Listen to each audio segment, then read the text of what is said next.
आज यम फेस्टिविटी इस सत्संग में हम सब भाग ले रहे हैं। यम मतलब जिस मास्टर महाशय महेंद्र नाथ गुप्त और श्रीमा ट्रस्ट के तरफ से सेक्टर 19 में जो श्रीमा ट्रस्ट है उनके तरफ से हर साल हम आश्रम में ये कार्यक्रम हम करते हैं और उनके स्पॉन्सर्ड है ये कार्यक्रम। आज ये तीनों स्वामी जी और उसके बाद हमारे श्रीमा ट्रस्ट के तरफ से 4 निर्मल मित्तल जी और ये सब बहुत सारे बातें बताए हैं। ये वचनामृत की एक विशेषता है, जैसे व्यास जी ने भागवत को लिखा था, हम उसी के साथ तुलना कर सकते हैं श्री रामकृष्ण वचनामृत का। क्यों? जीवन कैसे बिताएं, और जब हम इसको देखेंगे, जैसे भागवत भक्ति प्रधान है वैसे श्री रामकृष्ण वचनामृत भी भक्ति प्रधान है। भगवत गीता में जब हम पढ़ते हैं उस समय एक वहाँ पर श्लोक है व्यास जी के लिए, नमोस्तुते, प्रार्थना श्लोक में है, नमोस्तुते व्यास विशाल बुद्धे फुल्लारविंदाय तपत्र नेत्र येन त्वया भारत तैलपूर्ण प्रज्वालितो ज्ञानमय प्रदीप। उन्होंने भगवत गीता में, महाभारत में जो भगवत गीता है उसको उन्होंने दिया है, उनका जो स्तुति करते हैं। और उसके बाद, उसके पहले ही भगवत गीता का जो ध्यान श्लोक में पार्थाय प्रतिबोधिताम भगवता नारायण ने स्वयं, पार्थ को जो संबोधित करते हुए भगवान ने ये भगवत गीता हमें दिया है, नारायण और व्यासेन ग्रथिता, ये सब उन्होंने बताते हैं। और उसके बाद पार्थो वत्सः सुधीर भोक्ता, उसमें एक है ना, एक ये है पार्थो वत्सः, सर्वोपनिषदो गाओ, गोमाता जैसा है उपनिषद सब, और उसमें से जो भगवत गीता जो है वो गोमाता का दूध अमृत, और वो हमें मिला है। कैसा मिला है? भगवान ने उसको है ना ये करके हमें दिया है। लेकिन जब गोमाता के पास जाते हैं उनको बछड़ा होना चाहिए, बछड़ा होने से वो दूध को गोमाता देती है। और ये बछड़ा कौन है? पार्थो, अर्जुन। क्यों? भगवत गीता जब पढ़ेंगे बीच बीच में आप देखते हैं अर्जुन का प्रश्न, और आगे बढ़ता है भगवत गीता। वैसे ही आप जब देखेंगे मास्टर महाशय श्री रामकृष्ण वचनामृत को लिपिबद्ध तो उन्होंने किया, उसी के साथ साथ बीच बीच में आप देखते हैं उनका प्रश्न भी है। मतलब व्यास महर्षि ने जो किया और उसी के साथ साथ अर्जुन का जो ये था, ये दोनों को उन्होंने निभाया। और उस कारण से क्या हुआ, जैसे स्वामी यज्ञधरानंद जी कह रहे थे, उनका जीवन में जो परिवर्तन आया वो श्री रामकृष्ण का वचनामृत का एक उपलब्धि था मास्टर महाशय के लिए। और उन्होंने जिसको लिपिबद्ध करके हमें दिया है वो सारा दुनिया के लिए। और वो जो मास्टर महाशय का जो जीवन में परिवर्तन हुआ था, मतलब वहाँ समाप्त हो गया ऐसा नहीं, अभी भी बहुत सारे जीवन में परिवर्तन ला रहा है ये श्री रामकृष्ण वचनामृत। इसलिए मास्टर महाशय को हम सदा के लिए ऋणी हैं। आप सब जानते हैं मैं ज्वाइन किया था मैसूर में आश्रम, और उसी मैसूर आश्रम में मेरा ज्वाइन करने से पहले एक भक्त थे, उनका नाम था केवी पुट्टप्पा। वो जब विद्यार्थी थे, स्टूडेंट थे मैसूर यूनिवर्सिटी में, जैसे होता है, मतलब बहुत सारे फिलॉसफी पढ़ा था उन्होंने, और उनके जीवन में कई कड़वा अनुभव हुआ था, उस कारण से नास्तिक बन गया था। नास्तिक क्यों बना था? उन्होंने शास्त्र पढ़ने का इच्छा रखा था, इसीलिए संस्कृत सीखने के लिए पंडित के पास गया। पंडित लोगों ने बताया तुम ब्राह्मण नहीं, इसलिए नहीं सिखाएंगे, संस्कृत नहीं सिखाएंगे, तुम ब्राह्मण नहीं हो। यह सब सुनने के बाद वो है ना एकदम रिएक्शनरी जिसको बोलते हैं, उनके मन में क्रोध आया और उन्होंने, उनके जीवन में इतना उसका रिएक्शन था, भगवान में विश्वास करना भी बंद कर दिया उन्होंने। लेकिन बहुत बड़े मेधावी था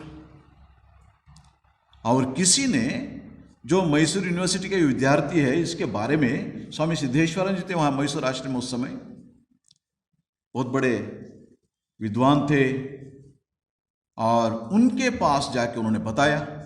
वे गए, उनको लेके आश्रम में लेके आए। उनको आश्चर्य लगा, ये जो पंडित के पास जाने से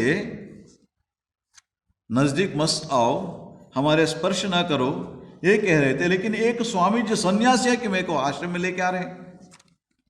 आए और स्वामी जी ने जो प्यार उन्होंने अपने बड़ों से लिया था, मिला था उनको, वही प्यार इनको दिया और रहने लगे और श्री रामकृष्ण के उपदेश ये सुनने लगे। सुनते सुनते और श्री रामकृष्ण का जो वचनामृत जो है, उन दिनों कन्नड़ में उतना उपलब्ध नहीं था, लेकिन इंग्लिश में था और बंगाली भाषा में था, और स्वामी जी से पढ़ते थे सुन के, और उनमें इतना सुंदर परिवर्तन आया जीवन में। बाद में वो वहाँ से जाके गए बेलूर मठ, स्वामी शिवानंद जी महाराज से मंत्र दीक्षा ली, और ये जो गॉस्पेल ऑफ श्री रामकृष्ण पढ़ा था और वचनामृत का जो सुना था उन्होंने, कथामृत जो बंगाली में, मास्टर महाशय से मिलने गए। उसके पहले उन्होंने बहुत एक सुंदर है ना ये कविता लिखा था, बहुत बड़े कवि थे, कविता लिखा था श्री रामकृष्ण के बारे में, और वहाँ गए, मास्टर महाशय के दर्शन किया और श्री रामकृष्ण के ऊपर जो कविता उसको सुनाया। उनको बहुत अच्छा लगा मास्टर महाशय को। उन्होंने बताया उसका जो इंग्लिश ट्रांसलेशन करके मेरे भेजो, और वो तो भेजा, लेकिन तब तक मास्टर महाशय नहीं रहे, वो अलग बात है। लेकिन मास्टर महाशय के साथ जो उन्होंने समय बिताया था और जो उसको पढ़ा था, वो वापस आके उन्होंने ये जो वचनामृत को कन्नड़ में अनुवाद किया उसका, और एक स्वामी जी कर रहे थे, दोनों मिलके उसको कन्नड़ में अनुवाद किया। अनुवाद करने के बाद उन्होंने उसके लिए एक पीठिका ना, फॉरवर्ड जिसको बोलते हैं, उसको उन्होंने लिखा है। उसमें लिखते हैं, मतलब कन्नड़ जो ट्रांसलेशन जो है उसका नाम है वचन वेद। वचनामृत तो हम कहते हैं, कथामृत तो हम कहते हैं, लेकिन कन्नड़ में उसका नाम क्या है? वचन वेद। वचन वेद उन्होंने लिखा है। उनका नाम था केवी पुट्टप्पा कुवेंपु। उन्होंने बाद में रामायण दर्शन एक किताब लिखा कन्नड़ में, उसके लिए उनको ज्ञानपीठ अवार्ड मिला था। ज्ञानपीठ अवार्ड है ना, जो भारत में साहित्य के लिए सर्वोच्च एक अवार्ड मिलता है, वो मिला था उनको लिए उस ग्रंथ के लिए। उसमें ठाकुर जी के साथ है ना, वो रामायण दर्शन था, राम जी और ठाकुर जी का बहुत सारे उन्होंने कंपैरिजन करके लिखा था बहुत सुंदर रूप से। और उसमें उन्होंने ये लिखा है, ये जो श्री रामकृष्ण वचनवेद जो है वो क्या है? करतल देवस्थान। अपने हाथ में जो रखते हो, हाथ में आपका एक देवालय है, मंदिर है, अपने आप में एक मंदिर है, और इसको जो पढ़ोगे, जैसे मंदिर में अंदर हम प्रवेश करते हैं, उस समय पवित्र मन से हम जैसे प्रवेश करते हैं वैसे प्रवेश करना होगा, क्योंकि इस श्रद्धा से, इस भक्ति से जब जाओगे, तुम्हें वेद का ज्ञान मिलेगा। वेद में जो ज्ञान है, वेद तो हम पढ़ नहीं सकते अभी, लेकिन ये जो वचन वेद पढ़ो, श्री रामकृष्ण के जो वचन वेद पढ़ो, वेद का ज्ञान जो है उसी को श्री रामकृष्ण ने हमें इस कथामृत रूप में, वचन वेद के रूप में हमें दिया है। और जो भी इसको पकड़ा है उसका जो है ना हाथ जो है वो अमृत स्वरूप है। उन्होंने एक किताब नहीं पकड़ा है, लेकिन अपने हाथ में मंदिर को पकड़ा है, भगवान के चरण कमलों को पकड़ा है। बताने का तरीका देखिए, मतलब इतना सुंदर रूप से।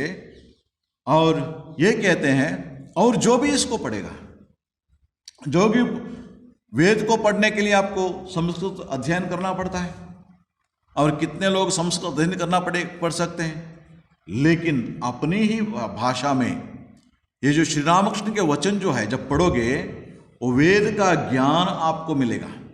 इससे क्या होता है? अपने जीवन में परिवर्तन।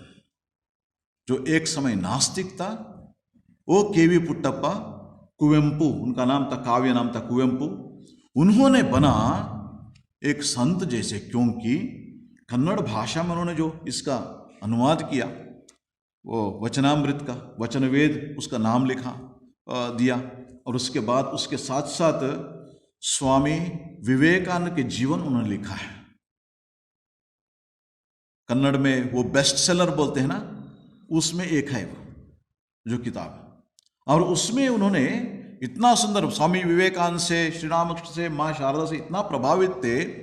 उन्होंने स्वामी जी के बारे में जो लिखते हैं, जीवन कहाँ से प्रारंभ होता है। हम तो शुरू करते हैं, स्वामी जी जब उनका जन्म हुआ था 12 जनवरी को, ये सबसे ना माता का नाम ये सब, लेकिन उनका जीवन जो उन्होंने लिखा था उसमें शुरू होता है कन्याकुमारी। एक सन्यासी वहाँ जाता है और वहाँ इधर उधर देखता है, और उसके बाद उनके मन में कितना ये सब सोच चल रहा था उसके बारे में बहुत सुंदर रूप से उन्होंने बताए थे।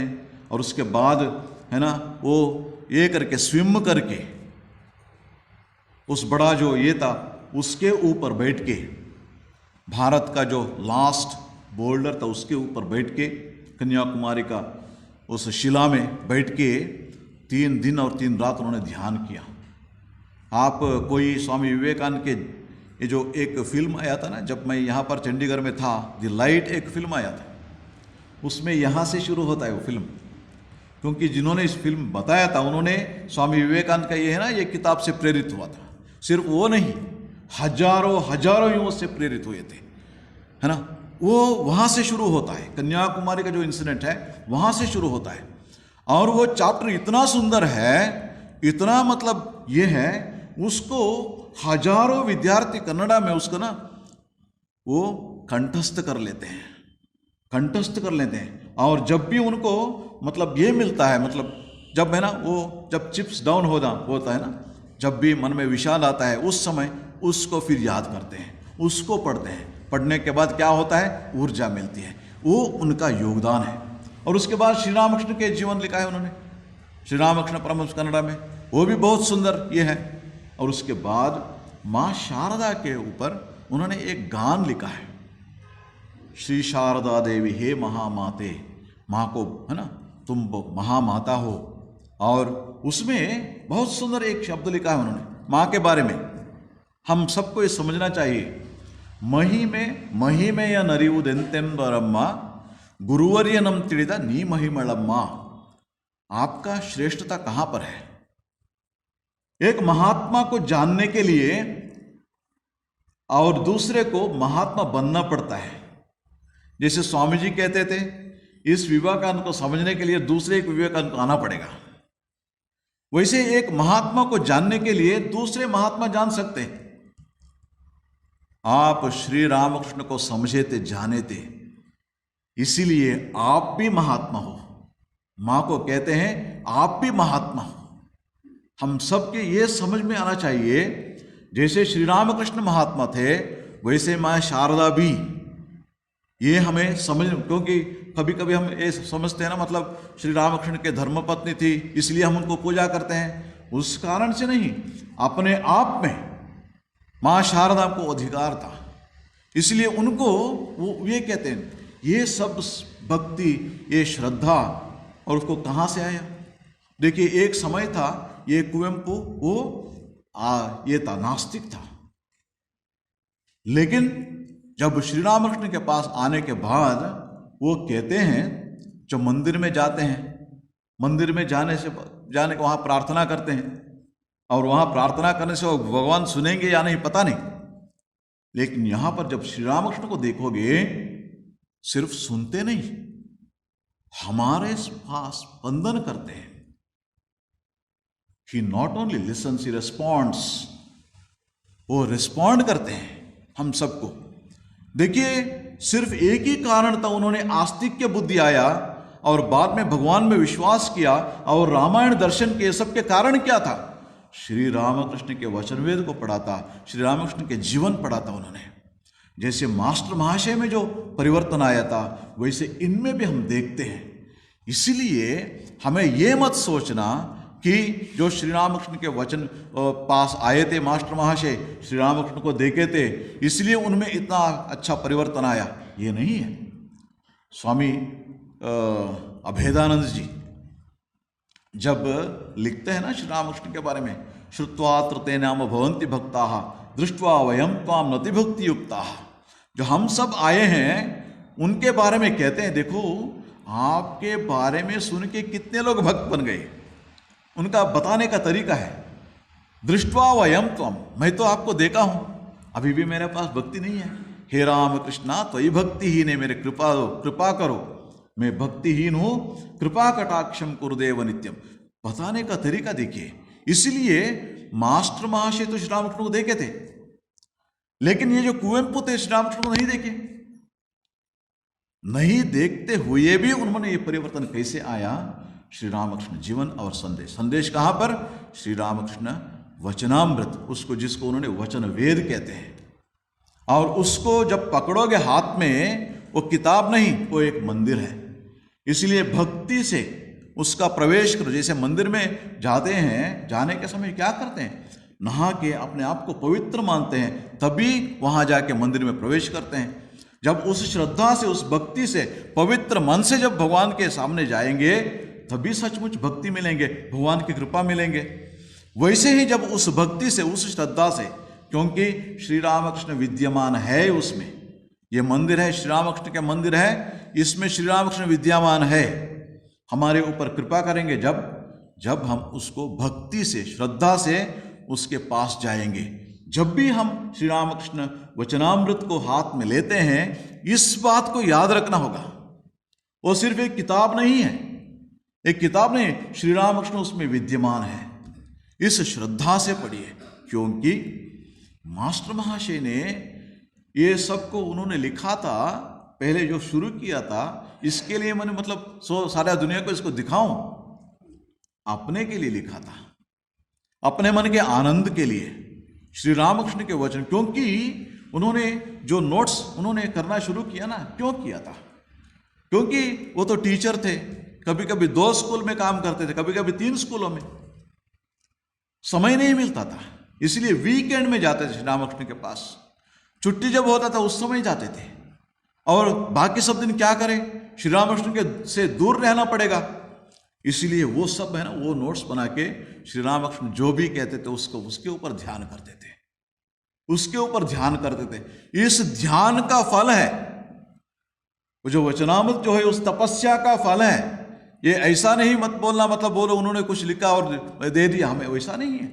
उनका जो तपस्या है, तपस्या का फल है, ये अपने आप में ऋषि है। आप सब जानते हैं, बाद में मास्टर महाशय के बारे में ये कहते हैं, मास्टर महाशय was like a oasis in the desert called Calcutta. Calcutta जो ये है ना, उसमें मरुभूमि जो कहते हैं, डेजर्ट जो है, वहां पर वो ओयासिस है ना।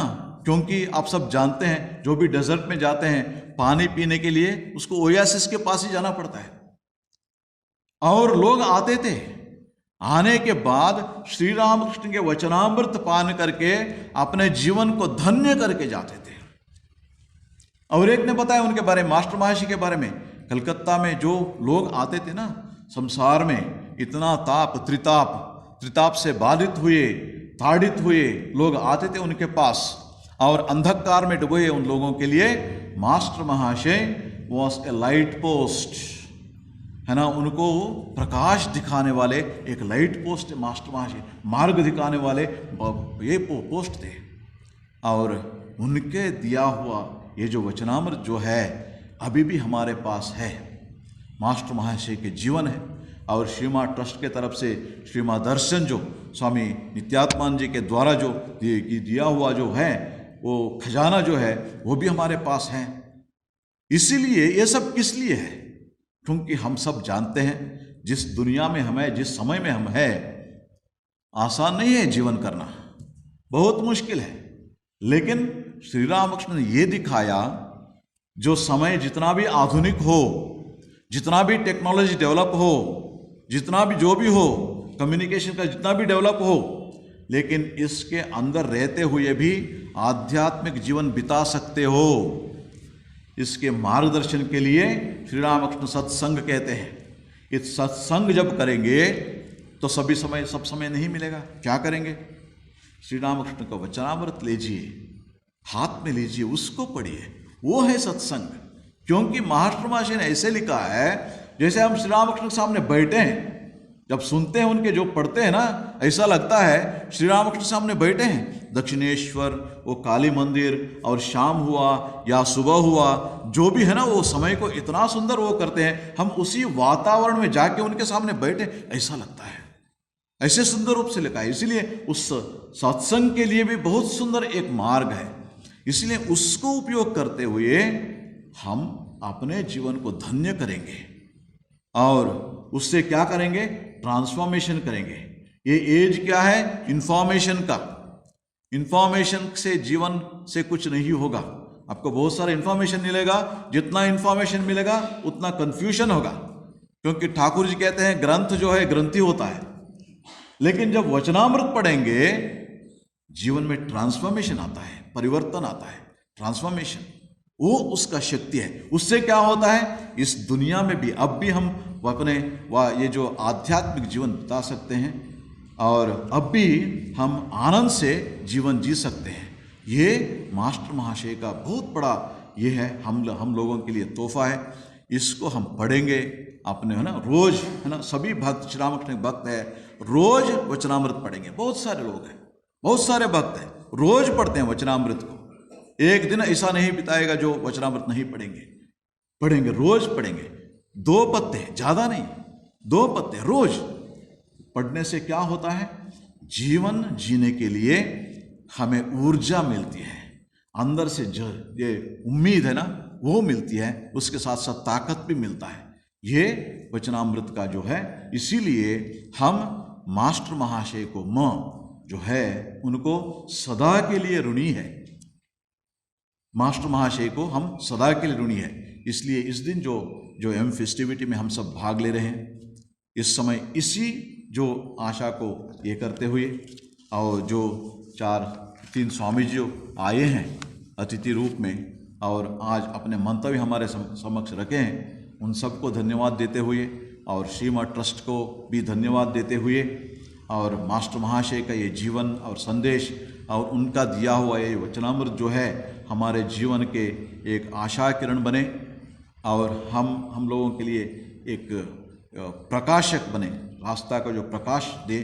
इसी ये बात कहते हुए और ठाकुर माँ स्वामी जी का जो कृपा हमारे ऊपर सब समय रहे, इसी प्रार्थना करते हुए हमारा जो वाणी को विराम देता हूँ। ओम शांति शांति शांति। हरि ओम तत्सत्। श्री राम कृष्णार्पणमस्तु।